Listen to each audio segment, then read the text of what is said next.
اعوذ باللہ من الشیطان الرجیم بسم اللہ الرحمن الرحیم قل انی نہیت ان اعبد الذین تدعون من دون اللہ قل لا اتبع اہواءکم قد ضللت اذا وما انا من المہتدین صدق اللہ العظیم۔ اللہ کے نام سے جو بے انتہا مہربان اور رحم فرمانے والا ہے۔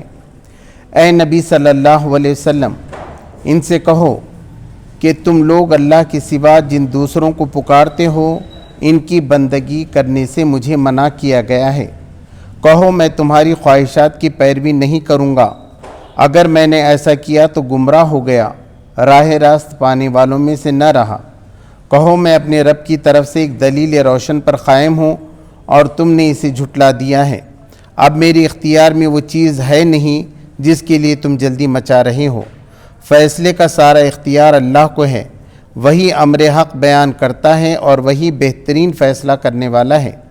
کہو اگر کہیں وہ چیز میرے اختیار میں ہوتی جس کی تم جلدی مچا رہے ہو تو میرے اور تمہارے درمیان کبھی کا فیصلہ ہو چکا ہوتا، مگر اللہ زیادہ بہتر جانتا ہے کہ ظالموں کے ساتھ کیا معاملہ کیا جانا چاہیے۔ اسی کے پاس غیب کی کنجیاں ہیں جنہیں اس کے سوا کوئی نہیں جانتا۔ بحر و بر میں جو کچھ ہے سب سے وہ واقف ہے۔ درخت سے گرنے والا کوئی پتا ایسا نہیں جسے اس کا علم نہ ہو۔ زمین کی تاریک پردوں میں کوئی دانہ ایسا نہیں جس سے وہ باخبر نہ ہو۔ خشک و تر سب کچھ ایک کھلی کتاب میں لکھا ہوا ہے۔ وہی ہے جو رات کو تمہاری روحیں قبض کرتا ہے اور دن کو جو کچھ تم کرتے ہو اسے جانتا ہے۔ پھر دوسرے روز وہ تمہیں اسی کاروبار کے عالم میں واپس بھیج دیتا ہے تاکہ زندگی کی مقرر مدت پوری ہو۔ آخرکار اسی کی طرف تمہاری واپسی ہے، پھر وہ تمہیں بتا دے گا کہ تم کیا کرتے رہے ہو۔ اپنے بندوں پر وہ پوری قدرت رکھتا ہے اور تم پر نگرانی کرنے والے مقرر کر کے بھیجتا ہے، یہاں تک کہ جب تم میں سے کسی کی موت کا وقت آ جاتا ہے تو اس کے بھیجے ہوئے فرشتے اس کی جان لے لیتے ہیں، اس کی جان نکال لیتے ہیں اور اپنا فرض انجام دینے میں ذرا کوتاہی نہیں کرتے۔ پھر سب کے سب اللہ اپنے حقیقی آقا کی طرف واپس لائے جاتے ہیں۔ خبردار ہو جاؤ، فیصلے کے سارے اختیارات اسی کو حاصل ہیں اور وہ حساب لینے میں بہت تیز ہے۔ محترم حضرات، میں نے ابھی آپ کے سامنے سورہ الانعام کے 7ویں رکوع کی ایک آیت کی تلاوت کی اور 7ویں رکوع کا پورا ترجمہ اور اس کے بعد کی اور کچھ آیتوں کا ترجمہ بھی آپ کے سامنے میں نے پیش کیا۔ ہم جانتے ہیں کہ اس سے پہلے بحث چل رہی ہے، نبی صلی اللہ علیہ وسلم سے کہا جا رہا ہے کہ تم کوئی نشانی لا کر بتاؤ اگر تم سچے رسول ہو، اور حضور صلی اللہ علیہ وسلم یہ بتا رہے ہیں، قرآن مجید یہ بتا رہا ہے کہ یہ جو ساری دنیا کے اندر نشانیاں پھیلی ہوئی، اگر اس پہ تم غور کرو گے تو تم اللہ کو پا جاؤ گے، بات کو صحیح معنوں میں سمجھو گے۔ اب ایک حتمی بات کہ اب وہ لوگ یہ چاہتے تھے کہ حضور صلی اللہ علیہ وسلم پلٹ کر پھر مشرک ہو جائیں، شرک میں مبتلا ہو جائیں، دوسرے خداؤں کی بھی عبادت کرنے لگیں، تو اس پہ نبی صلی اللہ علیہ وسلم نے نبی صلی اللہ علیہ وسلم کی زبان سے صاف یہ بات کہلوائی گئی، یعنی نبی صلی اللہ علیہ وسلم کی طرف سے بھی ہے اور خود مسلمانوں کی طرف سے بھی یہ تمام کہا گیا کہ قل، کہہ دو ان سے، انی نہیت ان اعبد الذی تدعون من دون اللہ، کہ مجھے روکا گیا ہے، مجھے منع کیا گیا ہے کہ عبادت کرو میں ان کی جن کو تم پکارتے ہو، جن کو تم پوچھتے ہو، جن سے تم دعائیں مانگتے ہو، اس سے مانگنے سے مجھے منع کیا گیا ہے سوائے اللہ کے۔ میں صرف دعا کر سکتا ہوں تو اللہ ہی سے دعا کر سکتا ہوں، اللہ کے سوا میں کسی اور سے دعا نہیں کرتا، کسی اور سے نہیں مانگتا۔ یہ بالکل کلیئر ہے، اللہ کے سوا کسی اور سے مانگا نہیں جا سکتا، دعائیں صرف اللہ ہی سے مانگی جا سکتی ہیں، یہ بات کلیئر ہو گئی۔ قل لا اتبع اہواءکم، پھر کہہ دو کہ میں تمہاری خواہشات نفس کی پیروی نہیں کرتا، یہ تمہاری خواہشات ہیں، تم نے الگ الگ خدا جو بنا رکھے ہیں وہ حقیقی نہیں ہیں۔ انہوں نے کیا زمین کو پیدا کیا ہے، آسمان کو پیدا کیا ہے، کیا وہ زندگی دیتے ہیں، کیا موت دیتے ہیں، تو میں تمہارے خواہشات کی پیروی نہیں کروں گا۔ قد ضللت، اگر میں ایسا کروں یقیناً میں گمراہ ہو جاؤں گا، اگر میں ایسا کروں، میں اگر دوسروں سے دعائیں مانگنے لگوں، دوسروں کی عبادت کرنے لگوں تو میں گمراہ ہو گیا۔ وما انا من المہتدین، پھر میں ہدایت پانے والوں میں سے کبھی نہیں ہو سکتا، بھٹک گیا، میری زندگی گمراہ ہو گئی۔ اور یہی بات سورہ کہف میں گئی ہے کہ جب وہ نوجوان تھے، وہ جب جا کر غار میں رک رہے تھے تو انہوں نے یہی کہا کہ اگر ہم اپنی قوم کی طرف سے پلٹ گئے تو وہ ہم کو شرک میں مبتلا کریں گے، پھر ہم کبھی بھی فلاح نہیں پا سکیں گے، پھنس جائیں گے، اس لیے ان سے دور رہ کر ہی ہمیں کام کرنا پڑے گا، چھپ کر رہنا پڑے گا۔ یہاں تمام مسلمانوں کے ذریعے بھی یہ کہلوایا جا رہا ہے حضور صلی اللہ علیہ وسلم کو مخاطب کر کے کہ پھر میں راہ پانے والوں میں سے نہ ہوں گا۔ قل انی علی بینۃ من ربی وکذبتم بہ، پھر بار بار کہا جا رہا ہے کہہ دو تم، نبی صلی اللہ علیہ وسلم کو سمجھایا جا رہا ہے کہ یہ مشرکین سے، کافروں سے، انکار کرنے والوں سے کہہ دو کہ انی علی بینۃ من، میں ایک واضح نشانی پر ہوں، واضح تعلیمات پر ہوں اپنے رب کی طرف سے، کوئی دھوکہ نہیں ہوا۔ جبرائیل علیہ السلام نے بالکل حقیقی خدا کی طرف سے حقیقی پیغام میرے پاس لا کر پہنچا دیا۔ وقدمتم بھی، اور تم نے اس کا انکار کر دیا، تم تو جھٹلا رہے ہو، تم ماننے کو تیار نہیں ہو کہ یہ قرآن اللہ کی طرف سے ہے، اس مالک کائنات کی طرف سے ہے۔ ما عندی بھی، ما عندی ما تستعجلون بھی، اور میرے پاس وہ نہیں ہے جس کے لیے تم جلدی مچا رہے ہو۔ تم کہہ رہے ہو کہ ہم تمہاری بات نہیں مان رہے تو عذاب آ جائے، ہے نا۔ کبھی بزرگوں کے سلسلے میں بھی آتا ہے کہ ایک بزرگ کی بات نہیں مانی، انہوں نے پھو بولتے ہی سامنے والا جل گیا، مگر حضور صلی اللہ علیہ وسلم کے زمانے میں ایسا نہیں تھا، آج بھی نہیں ہے۔ اگر کوئی ہم کو آج ستاتا ہے، کتنا بھی اللہ کا بندہ ہو، کیا سامنے والے کو سزا ملتی ہے کیا؟ اب آپ دیکھ رہے ہیں فلسطین میں ایسا ہو رہا ہے، تو کیا سامنے والوں کو فوراً سزا ملتی ہے؟ نہیں ملتی، کیونکہ وہ انسانوں کے ہاتھ میں نہیں ہے نا۔ اگر فلسطینیوں کے ہاتھ میں رہتا تو وہ تو ایسا پھونک دیتے تھے، ان کو جلا دیتے تھے، ہے نا۔ تو عذاب ہمارے ہاتھ میں نہیں ہوتا، عذاب اللہ کے پاس ہوتا ہے۔ تو کہا گیا کہ میرے پاس وہ نہیں ہے جو تم عذاب مانگ رہے ہو، میرے پاس نہیں ہے جس کی تم جلدی مچا رہے ہو۔ ان الحکم الا للہ، تمام اختیارات اللہ کے پاس ہیں، اللہ جب چاہتا ہے برابر پکڑ لیتا ہے عذاب میں، اور یقیناً وہ پکڑنے والا ہے۔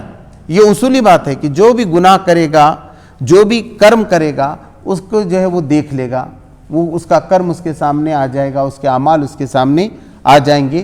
صحیح اختیارات اللہ، کمپلیٹ اختیارات اللہ کے پاس ہے۔ یقص الحق وهو خیر الفاصلین، وہ حق بات بیان کر رہا ہے، وہ حق بات اس میں کھول کھول کر بیان کر رہا ہے، اور وہ سب سے بہترین فیصلہ کرنے والا ہے۔ کب فیصلہ کرنا، کیا فیصلہ کرنا، اس میں ذرہ بال برابر بھی غلطی نہیں ہو سکتی، پاک ہے وہ، سبحان اللہ، الحمدللہ، تو وہ سب سے بہترین فیصلہ کرنے والا ہے۔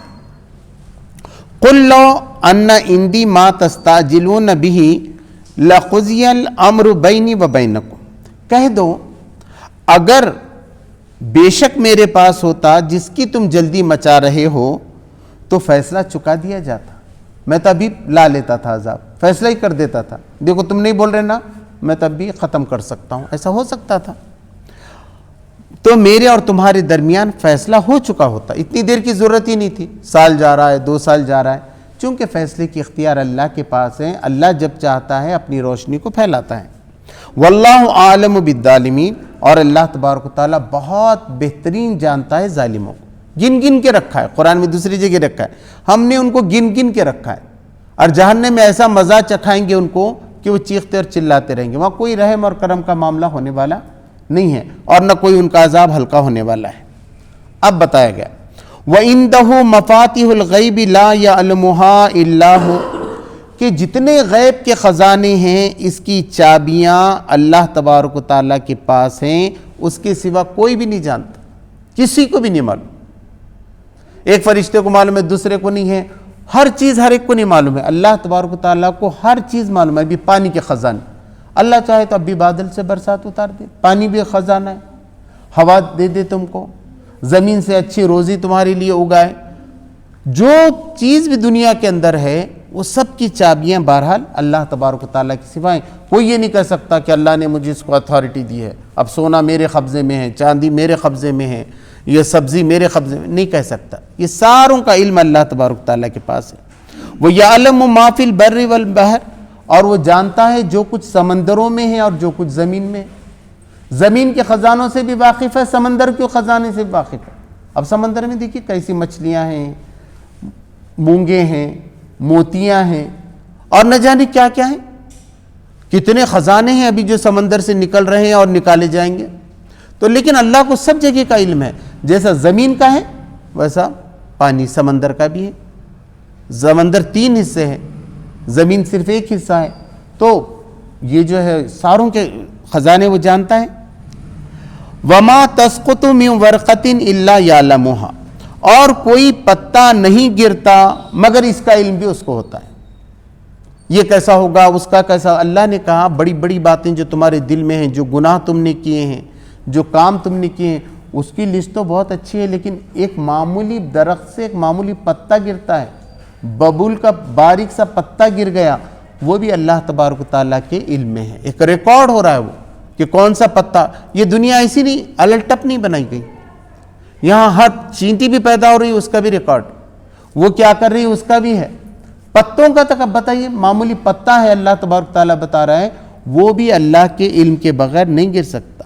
ولا حبۃ فی ظلمات الارض ولا رطب ولا یابس الا فی کتاب مبین.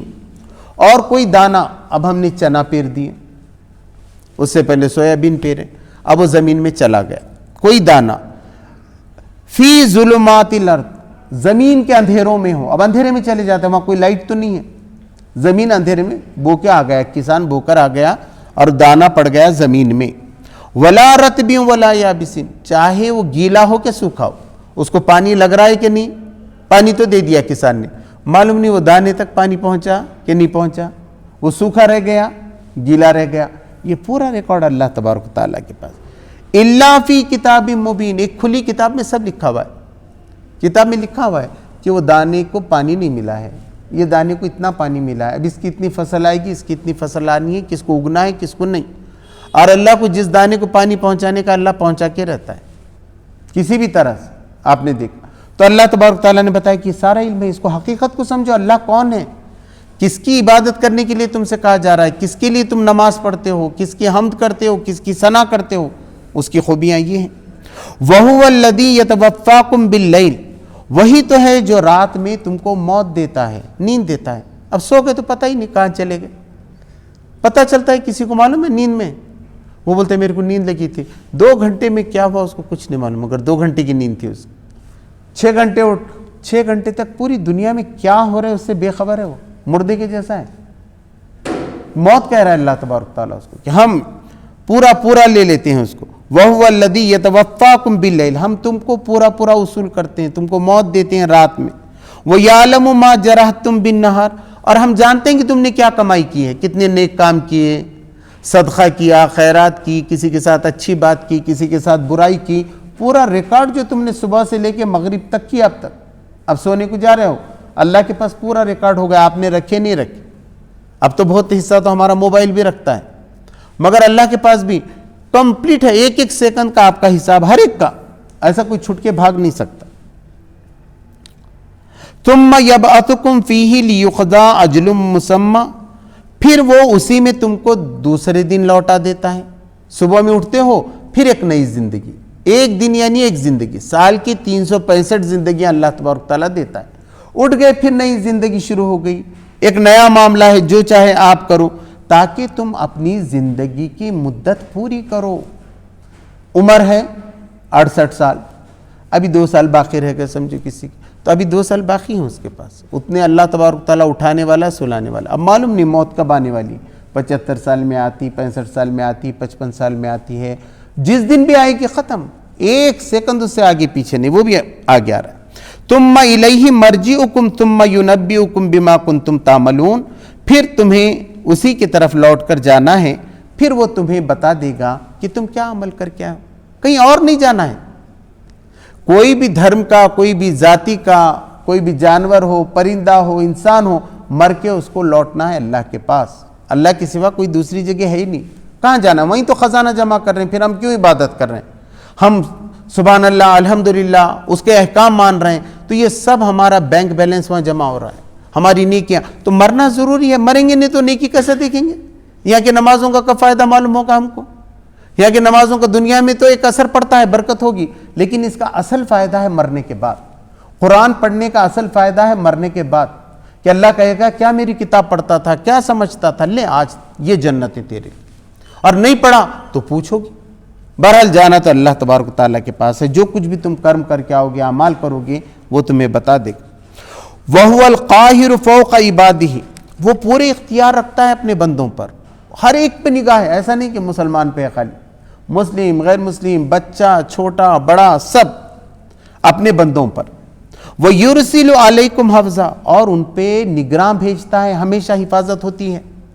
آپ دیکھتے ہیں آپ کی گاڑی ایک دم خطرے میں آ گئی، بچ کے نکل جاتی، کیسا بچے خود پتہ نہیں چلتا، بچہ گر جاتا ہے کبھی کبھی اچانک پکڑ لیتا ہے، کوئی بولتا ہے ایسا گر رہا تھا میں نے پکڑ لیا، مطلب پورے فرشتے حفاظت کرتے رہتے ہیں، آپ ہر ایک کی کر رہے ہیں۔ میری دل چل رہا ہے میرا، اب دل دھڑک رہا ہے کہ نہیں برابر، وہ برابر فرشتے نگرانی کر رہے ہیں۔ کبھی کبھی آتا ہے ہارٹ اٹیک، باقی کتنے گھنٹوں تک تو اللہ تبارک تعالیٰ نگرانی کر رہا ہے۔ یہ گردے کے اندر 10-10 لاکھ چھنیاں ہیں، پورا جو ہم نے پانی وانی پیا ہے اس سے چھن کے نکل رہا ہے، پھر کہیں وہ نیچے جا کے پیشاب بنتا ہے، تو کیسا یہ پورا یہ نگرانی کون کر رہا ہے؟ اللہ تبارک تعالیٰ اپنے فرشتوں کے ذریعے سے ساری نگرانی کر رہا ہے، اور ہر وقت تم کو بچا کے نکال رہا ہے، اچھا کھانا دے رہا ہے، اچھے وٹامن دے رہا ہے، تم کھا رہے ہو پی رہے ہو، کوئی تکلیف تم کو نہیں ہو رہی، اللہ تبارک تعالیٰ کے فرشتے آپ کی پوری نگرانی کر رہے ہیں۔ کب تک کرتے ہیں یہ؟ حتی اذا جاء احدکم الموت، یہاں تک کہ جب تمہاری موت آ جاتی ہے، تم میں سے کسی کی موت آتی تو وہ فرشتے ہٹ جاتے، کل تک انتظار کر رہے تھے، اب باس کے سامنے سے نہیں ہٹتے، اب ایکسیڈنٹ ہو جاتا، ختم، اللہ کا حکم ہو گیا اس کا، نہیں آج ختم، آج تک تم نے حفاظت کی، اب اس کا آخری وقت ہے، تو وہ بولے گا میں روز جاتا تھا، اس کو بھی سمجھ میں آیا کہ یہ اچانک کیسا ہو گیا، وقت ختم ہو گیا، سو گیا تھا اٹھتا ہی نہیں، اس کا جب وقت آتا ہے تو یہ ہوتا ہے، کیا ہوتا ہے؟ توفتہ رسولنا وہم لا یفرطون، تو پورا اصول کرتے ہیں، موت دیتے ہیں ہمارے رسول، ہمارے فرشتے، ہمارے بھیجے ہوئے کارندے، اور اس میں ذرا بھی کمی نہیں کرتے، اب رحم نہیں کرتے، بہت چیخ رہے میرے کو چھوڑو میں بچ جانا چاہتا ہوں، نہیں، پہلے سمندر میں تھا بچا لیے، پہلے کئی بار بچا لیے جب تک اس کی موت نہیں آئی، مگر موت کا وقت ایسا ہے، قیامت کا وقت ایسا ہے، اب کوئی کتنا بھی پکارے، اب فرشتے اس میں کم نہیں کرتے، پوری زندگی اس کی نکالتے ہیں۔ پھر کیا ہوتا ہے؟ ثم ردوا الی اللہ مولاہم الحق، پھر وہ لوٹائے جاتے ہیں اللہ کی طرف جو ان کا حقیقی مولا ہے، یہ ہے تیرا اصل مالک، وہ کمپنی کا باس تیرا باس نہیں تھا، یہ حکمران جو تھے یہاں کے بادشاہ وہ نہیں تھے، اصل بادشاہ یہ ہے جس کی طرف تو لوٹایا جا رہا ہے، اصل مالک کی طرف وہ لوٹائے جائیں گے۔ الا لہ الحکم، اور اسی کے لیے ہیں فیصلے کے سارے اختیارات، اسی کے لیے حکم ہے، اللہ حکم کرتا ہے تو انسان کی موت ہوتی ہے۔ دوسری جگہ فرمایا اللہ حکم دیتا ہے، جب تک اگر اللہ کا حکم نہ ہو سب لوگ اس کو مارنا چاہیں نہیں مار سکتے۔ وما کان لنفس ان تموت الا باذن اللہ کتابا مؤجل، کسی متنفس کو موت نہیں آتی مگر اللہ نے کتاب میں لکھا رہے اور اللہ کی اجازت سے آتی ہے۔ یہاں بھی وہی بات کہی، پورے اختیارات اللہ کے پاس۔ وَهُوَ أَسْرَعُ الْحَاسِبِينَ، اور وہ حساب لینے میں بڑا تیز ہے، باریک بھی ہیں، برابر دیکھتا ہے، چھوٹا نقطہ برابر بھی کسی نے رائی کے دانے برابر بھی نیکی کی ہے اس کو لے کر آئے گا، ایسا نہیں کہ کہیں گم ہو گئی، آپ بھول بھی گئے تب بھی اللہ کو سب یاد رہے گا، وہاں تم نے ہٹایا تھا، وہاں غریب کی مدد کی تھی، وہاں مشورہ دیا تھا، اس کو راستہ بتایا تھا، جو بھی نیکی کی تھی وہ آپ کو مل جائے گی۔ قُلْ مَنْ يُنَجِّيكُمْ مِنْ ظُلُمَاتِ الْبَرِّ وَالْبَحْرِ تَدْعُونَهُ تَضَرُّعًا وَخُفْيًا، ان سے پوچھو کہ کون تمہیں نجات دیتا ہے سمندر اور زمین کے اندھیروں میں۔ کبھی آدمی جنگل میں پھنس جاتا ہے، اندھیرا ہی اندھیرا، کئی ویڈیو میں دیکھیے اب لوگ راستہ بھٹک کے جنگلوں میں چلے گئے، اندھیرا ہی اندھیرا، پورے جنگل میں پھر رہے ہیں، اب بس خدا سے مانگ رہے ہیں کہ اللہ کیسا نکال۔ کبھی کبھی کوئی ٹاپو پہ غلط ناؤ جا کے لگ جاتی ہے اور وہاں وہ اتر جاتے ہیں، تو کبھی سمندر میں پھنس جاتے ہیں، چاروں طرف سے سب گئے، ایک لکڑی کے ٹکڑے پہ یہ بچ کے رہ گیا، پکار رہے ہیں، کچھ نہیں، خالی اتنا ہی ہے۔ تو جب پکارتے ہیں یہ لوگ تو اللہ تبارک و تعالیٰ بتاتا ہے کہ بتاؤ ان اندھیروں سے، ان مشکلوں اور مصائب سے کون تمہیں نکالتا ہے؟ تدعونہ تضرعا وخفیا، جبکہ تم پکارتے ہو اس کو گڑ گڑاتے ہوئے اور چپکے چپکے بھی، دل میں بھی، دل سے بھی، آواز بھی نہیں آ رہی تو دل سے نکل رہا اللہ تو بچا، اور گڑ گڑا کے بھی، روتے ہوئے، دھوتے ہوئے، ہاتھ ملتے ہوئے، بے چینی کرتے ہوئے، یہ دونوں طرف سے تضرعا گڑ گڑاتے ہوئے، وہ خفیہ اور چپکے چپکے۔ لئن انجانا من ہذہ لنکونن من الشاکرین، کہ اگر تو نے نجات دی ہم کو اس مصیبت سے، آج سمندر سے نکال دیا، جنگل سے مجھے بچا کر نکال دیا، تو کیا کریں گے؟ لنکونن من الشاکرین، ضرور بس ضرور اب تیرا شکر ادا کریں، اب یہ زندگی بس تیری ہوگی، تو کیسا بھی بچا کہ ہم کو یہ مصیبت سے نکال دے، پھنس گئے ہم بہت بری طریقے سے، اب تو بچا دے، اس طریقے سے پکارتے ہیں۔ قُلِ اللَّهُ يُنَجِّيكُم مِّنْهَا، تو کہہ دو ان سے کہ اللہ ہی تمہیں نجات دیتا ہے، پھر اس سے بچاتا ہے۔ اللہ کے سوا اور کون بچا کے لاتا ہے تم کو؟ سمندروں سے، جنگلوں سے، کسی بھی مصیبت میں تم پھنس گئے تھے، دنیا کی کسی مصیبت میں پھنس گئے تھے، وہاں سے کون بچا کر لاتا ہے؟ وہی لاتا۔ وَمِن كُلِّ كَرْبٍ، اور ہر مصیبت سے، ہر پریشانی سے، ہر تکلیف سے بھی وہی نکالتا ہے، صرف سمندر کے اور زمین کے نہیں۔ یہاں بھی بیماری سے کون نکالتا ہے؟ تم کو اچھا کرتا ہے۔ کوئی اور جگہ تم پھنس جاتے ہو، پیسوں کی تنگی میں پھنس جاتے ہو، کون وسعت دیتا ہے؟ وہی ہے۔ ثُمَّ أَنْتُمْ تُشْرِكُونَ، پھر اس کے بعد تم کیا کرتے ہو؟ دوسروں کو شریک کرتے ہو، بجائے خدا کا شکر ادا کرنے کی۔ نہیں، ان کی وجہ سے کام ہو گیا ہمارا، ان کی وجہ سے فلاں ہوا، حالانکہ کرنے والی ذات اللہ کی ہے۔ وہ ڈاکٹر کی وجہ سے فائدہ ہوا، آپ اس کا بھی شکر ادا کر سکتے، منع نہیں ہے، لیکن اصل کس نے دیا آپ کو شفا؟ اللہ تبارک و تعالیٰ نے۔ تو تم کیا کرتے ہو؟ دوسروں کو، خاص طور پر یہ کہا گیا بزرگوں کو اس کے اندر شریک کرنا، بتوں کو شریک کرنا، یہ صحیح بات نہیں۔ قُلْ هُوَ الْقَادِرُ عَلَىٰ أَن يَبْعَثَ عَلَيْكُمْ عَذَابًا مِّن فَوْقِكُمْ، اور کہو کہ وہی ہے جو اس پہ قدرت رکھتا ہے کہ تم پہ عذاب لے کر آئے تمہارے اوپر سے عذاب آ جائے۔ جیسا اب یہ بارش پڑ رہی ہے، طوفان آ رہا ہے نا، تو اوپر سے آ رہا ہے، آ گیا طوفان، آ گیا، پتھر برس گئے، کوئی اور مصیبت آ گئی اوپر سے۔ قادر علی ان یبعث علیکم عذابا من فوقکم، اوپر سے، او من تحت ارجلکم، یا نیچے سے آ جائے، زمین سے زلزلہ آ گیا، زمین دھس گئی، گڑھے میں گر کے مر گئے، نیچے سے بھی آ سکتی ہے، اوپر سے بھی آفت آ سکتی ہے، اور اللہ تبارک و تعالیٰ اس کو نیچے سے بھی لا سکتا ہے۔ او یلبسکم شیعا ویذیق بعضکم باس بعض، یا تمہارے اندر گروہ بنا دے، جھگڑے لگاتے تمہارے اندر، ہے نا۔ اب جیسا مسلمان، یہ جماعت ہے، وہ جماعت ہے، یہ اب آپس میں ہی لڑ رہے، وہ کافر تو چلے گئے کدھر، مشرک گئے کدھر، انہوں سے آپس میں لڑ رہے، حالانکہ دونوں بھی قرآن نہیں پڑھ رہے، دونوں بھی حضور کی پیروی نہیں کر رہے، مگر مارنے مرنے کو تیار، جھگڑے آپس میں۔ تو اللہ تبارک تعالیٰ کہتا ہے یہ بھی عذاب ہے جب تم اللہ کی عبادت نہیں کرتے، قرآن کو صحیح معنوں میں نہیں پڑھتے، تو نتیجہ کیا ہو جاتا ہے؟ تم گروپ ہو جاتے ہو، کبھی کبھی گھروں میں ہوتے ہو، خاندانوں میں ہوتے ہو، کبھی شہروں میں ہوتے ہو، اور کبھی ایسا الگ الگ جماعتوں کی شکل میں تم ہوتے ہو۔ وَيُذِقَ بَعْضَكُمْ بَأْسَ بَعْضٍ، پھر ایک دوسرے کی جنگ کا مزہ چکھائے، ایک دوسرے کے حملے کا مزہ ایک دوسرے کو چکھائے، کورٹ ہے، کیس ہے، ٹینشن، اس میں آدمی پھنس جاتا ہے۔ انظر کیف نصرف الآیات لعلہم یفقہون، دیکھو ہم اپنی آیتیں کیسے بیان کرتے ہیں، شاید کہ وہ عقل سے کام لیں، صاف صاف بیان کریں کہ یہ بات اتنی سمجھ میں نہیں آ رہی، کتنی آسان بات ہے، تو اللہ کہہ رہا ہے شاید وہ دماغ سے کام لیں، شاید کہ وہ سمجھ جائیں۔ وَكَذَّبَ بِهِ قَوْمُكَ وَهُوَ الْحَقُّ، اور نبی صلی اللہ علیہ وسلم سے کہا گیا کہ تیری قوم نے اس حقیقت کو جھٹلا دیا ہے، جو تیری طرف اترا ہے، اس قرآن کو جھٹلا دیا ہے، جبکہ وہ حق ہے، وَهُوَ الْحَقُّ، حق بات ہے، لیکن تیری قوم نے جھٹلا دیا۔ تو اب تم کیا کہو؟ قُلْ لَسْتُ عَلَيْكُمْ بِوَكِيلٍ، کہ میں تمہارا وکیل نہیں ہوں، میں تمہیں بچانے آنے والا نہیں ہوں، میں تو کوئی فوجدار نہیں ہوں، تھانے دار نہیں ہوں کہ میں تمہارے کو جو ہے بچاؤں، تمہاری طرف سے کوئی پیروی کرنے والا ہوں، نہیں، بلکہ میں ایک نبی ہوں۔ یہاں اس لیے سمجھایا گیا ہے، اس کے آگے بھی اور بہت سی باتیں سمجھائی جا رہی ہیں۔ تو کبھی کبھی کیا ہوتا ہے، دعوت کا اتنا شوق ہو جاتا ہے کسی آدمی کو، صحابہ کو بھی ہو گیا اس زمانے میں، وہ کیا کرتے تھے، بحث مباحثہ کر کے سامنے والے کو زیر کرنا چاہتے تھے کہ مان ہی لے وہ بات۔ تو اللہ تبارک تعالیٰ نے کہا یہ ڈیوٹی نہ نبی کی ہے نہ اس کے ماننے والوں کی، دعوت کا کام ہے صرف سمجھا دینا لوگوں کو، دیکھو یہ حق ہے، یہ باطل ہے، اب تمہارا معاملہ تمہارا، اب میں کیسا بھی تم کو منا کے چھوڑوں گا، یہ بات کبھی دائی کی نہیں ہونا چاہیے، کیونکہ ہدایت اللہ کے ہاتھ میں ہے۔ اب اگر اللہ ہدایت نہیں دیا تو سامنے والا آپ کی بات کیسے مانے گا؟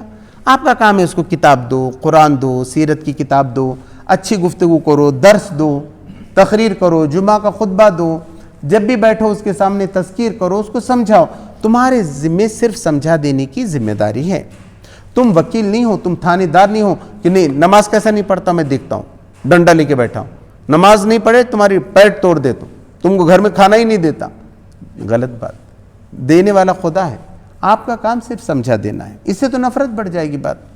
لِكُلِّ نَبْإٍ مُسْتَقَرٌ وَسَوْفَ تَعْلَمُونَ، ہر ایک کام کے ہونے کا ایک وقت ہے، ایسی قیامت کے آنے کا، یہاں ذکر ہے قیامت کے آنے کا، اللہ کے عذاب کے آنے کا ایک وقت ہے، فَسَوْفَ تَعْلَمُونَ، ان قریب تم کو معلوم ہو جائے گا۔ ہمارے بہنوئی بھی کہتے تھے ابھی وہ سحری کے اس کے پھول نہیں کھلے، شادی کب ہوگی، یہ وہ کہتے تھے ایک وقت طے ہے. تو مجھے نہیں جب سمجھ میں، لیکن جب یہ آیتیں ہیں اس کے بعد اور ایک جگہ ایسی آیت ہے اللہ تبارک تعالیٰ نے فرمایا کہ ہر ایک کام کے ہونے کا وقت ہے. شادی کے ہونے کا ایک وقت ہے، بچے کے ہونے کا پیدا ہونے کا ایک وقت ہے، مرنے کا ایک وقت ہے، پیسے ملنے کا ایک وقت ہے، کامیابی کا ایک وقت ہے. ایک وقت ہے اللہ تبارک تعالیٰ کے پاس. ایسی ہی قیامت کا وقت بھی ہے. تو بالکل عنقریب جو ہے تم کو معلوم ہو جائے گا. کتنا وقت ہو گیا؟ وَإِذَا رَأَيْتَ الَّذِينَ يَخُوضُونَ فِي آيَاتِنَا فَأَعْرِضْ عَنْهُمْ حَتَّى يَخُوضُوا فِي حَدِيثٍ غَيْرِهِ. اب ایک اصولی بات بتائی کہ جب تم دیکھو کہ لوگ فضول باتوں میں ہماری آیتوں کا مذاق اڑا رہے ہیں تو ان سے تم بچ کر رہو یہاں تک کہ وہ دوسری بات میں لگ جائیں. اب بتایا گیا کہ آپ گئے، کافر ہیں، مشرک ہیں، وہ قرآن کا مذاق اڑا رہے ہیں، حضور صلی اللہ علیہ وسلم کا مذاق اڑا رہے ہیں، اذان کا مذاق اڑا رہے ہیں، داڑھی کا مذاق اڑا رہے ہیں. اور تو کہا گیا تمہاری غیرت ایسی ہے جیسے تمہارے ماں باپ کو گالی دیے تو تم چپ بیٹھو گے کیا اچھا لگے گا؟ تو پہلے تو تم کو وہاں سمجھا کے روک دینا چاہیے، مگر وہ ایک دم جذبے میں ہیں ایک دم اور ابلے ہوئے ہیں. تو کوئی آدمی جب غصے میں اور فائٹ کرنے کی پوزیشن میں رہتا ہے نا تو اس وقت کہا گیا ہے کہ ان سے بچ کے نکل جاؤ. اب بحث مباحثہ مت کرو، تم وہاں سے نکل جاؤ. جب تک کہ ایسا نہیں کہ بعد میں تم ان کا ساتھ چھوڑو، کیونکہ روزمرہ کا ہے، وہ اس سے تجارت ہے، خرید و فروخت ہے، لینا دینا ہے، محلے کا ہے. تو جب وہ دوسری باتوں میں لگ گیا تو پھر تم اس کے ساتھ بیٹھتے ہو، معاملہ کر سکتے ہو. لیکن جب ایسا مذاق اڑایا جانے لگا، فضول گوئی ہونے لگی اللہ کے دین کے معاملے میں، رسول کے معاملے میں، شاعر کے معاملے میں، تو تم وہاں سے بچ جاؤ، اعراض کرو. وَمَا يُنْسِيَنَّكَ الشَّيْطَانُ فَلَا تَقْعُدْ بَعْدَ الذِّكْرِ مَعَ الْقَوْمِ الظَّالِمِينَ. اور اگر شیطان تم کو غفلت میں ڈالے، تم بھی مذاق میں تھے، سمجھے جوکی ہو رہے، تم کو سمجھ میں نہیں آیا، غفلت میں پڑ گئے آپ بھی، حالانکہ اللہ کا دین کا مذاق اڑایا جا رہا تھا، آپ بھی ہنس دیے اس پہ. کبھی کبھی کیا ہوتا ہے، کنٹینیو چلتا ہے نا، دیکھیں کتنی باریکی سے بات بتائی گئی. کبھی کبھی کیا ہوتا ہے، ایک آدمی کنٹینیو رہتا ہے، ایک بات میں اچانک وہ بات آتی ہے تو آدمی بھی ہنس دیتا ہے اس پہ، ہے نا، پھنس جاتا ہے انہیں. شیطان ایسا غفلت میں ڈالتا ہے.